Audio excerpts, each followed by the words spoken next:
बाल सुलझाएं और उन्हें 8 टाइम्स स्मूदर बनाएं। Naturally be wow.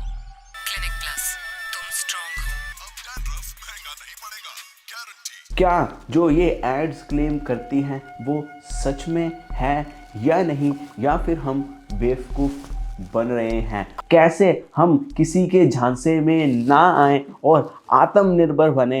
How to choose a right shampoo for you. अपना खुद डिसीजन लेके बिना किसी के झांसे में आके। आत्मनिर्भर step 1, central drugs standard control organisation, जो कि गवर्नमेंट की ऑर्गेनाइजेशन है, उसके एक ऑफिशियल डॉक्यूमेंट पे जाएं और उसके 172 नंबर पेज पे जाएं और उनका अगर हम 7th पॉइंट पढ़े तो वहां पे ये लिखा हुआ है, the list of ingredients present in concentration of more than 1% shall be listed in the descending order of weight or volume at the time they are added, followed by those in concentration of less than or equal to 1% in any order and preceded by the words ingredient. कहने का क्या मतलब हुआ, किसी भी cosmetic में जो list of ingredients होनी चाहिए वो डिसेंडिंग ऑर्डर में होनी चाहिए, यानी कि उसमें जो इंग्रेडिएंट सबसे ज़्यादा मात्रा में है वो सबसे पहले आना चाहिए, एंड देन फिर जो सेकंड इंग्रेडिएंट जो उससे कम है वो आना चाहिए,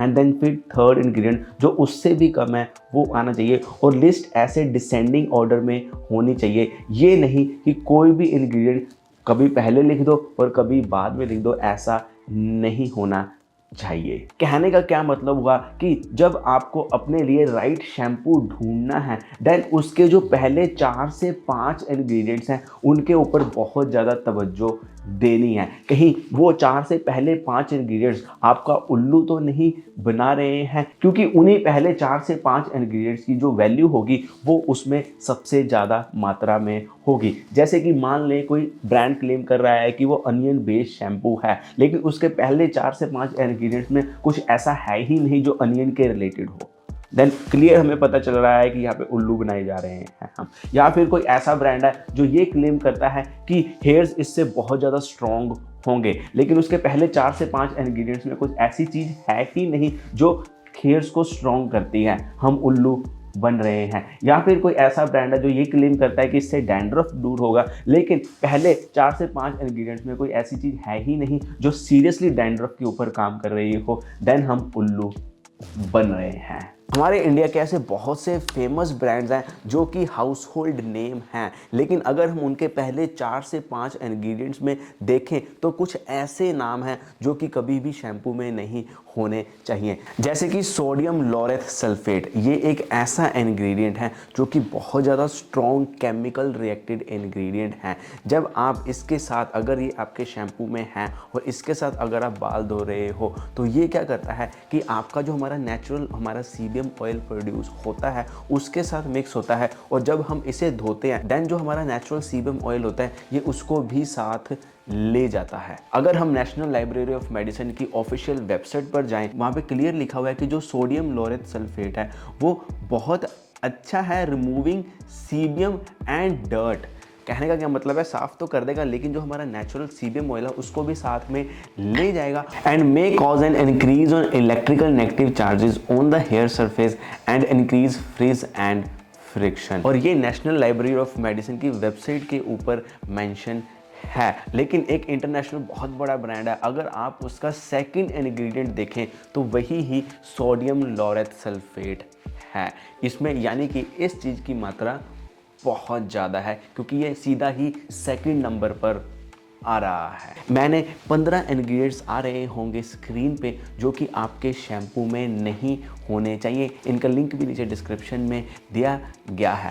लेकिन अब आप जब अपना शैम्पू बाय करने का डिसीज़न ले रहे हैं तो आप कैसे पता लगाएं कि जो इंग्रेडिएंट वहाँ पे लिखे हुए हैं वो सही भी हैं या नहीं, क्योंकि हम कोई साइंटिस्ट तो है नहीं कि हर इंग्रेडिएंट को याद कर लें या फिर हमें हर इंग्रेडिएंट के बारे में पता हो।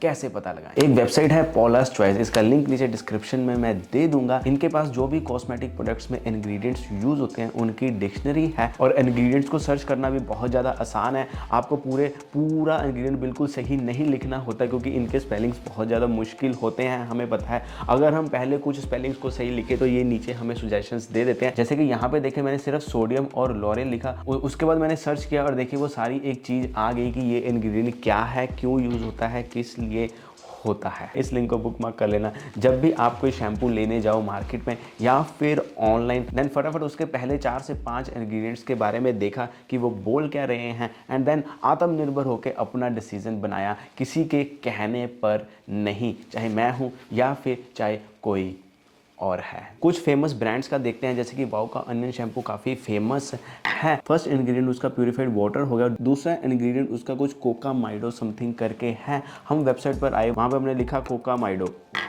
देखिए इसने नीचे सजेशंस दे दी और जो ऊपर फर्स्ट वाली सजेशंस आई है यही ही जो हमारा इंग्रेडिएंट वो है। हमने इसको सर्च मारा, हमें क्लियर पता चल गया कि जो ये इंग्रेडिएंट है ये करता क्या है। बेसिकली ये हमारी जो झाग बनती है ये वो बनाने में काम आता है। इस तरह आप आत्मनिर्भर बन के जो शैम्पू आपके लिए है, आपको पता होना चाहिए कि अगर आपके ड्राई हेयर हैं तो क्या उसमें जो इंग्रेडिएंट्स हैं वो ड्राई हेयर के लिए है भी या नहीं। अगर आपकी ऑयली स्कैल्प है तो क्या उसमें जो इंग्रेडिएंट्स हैं वो आपकी ऑयली स्कैल्प के लिए है भी या नहीं। अगर आपको डैंड्रफ रिमूव करने के लिए शैम्पू चाहिए तो क्या जो उसमें इंग्रेडिएंट्स हैं वो डैंड्रफ को दूर करने के लिए भी है भी या नहीं। बहुत ईजी तरीका है, मैंने आपको बता दिया है। अब आपको कभी भी गलती नहीं होनी चाहिए कि आपको एक राइट शैम्पू कैसे यूज करना है। मैं आपका यार दोस्त ऋषि अरोड़ा साइनिंग ऑफ, मिलते हैं अगली वीडियो।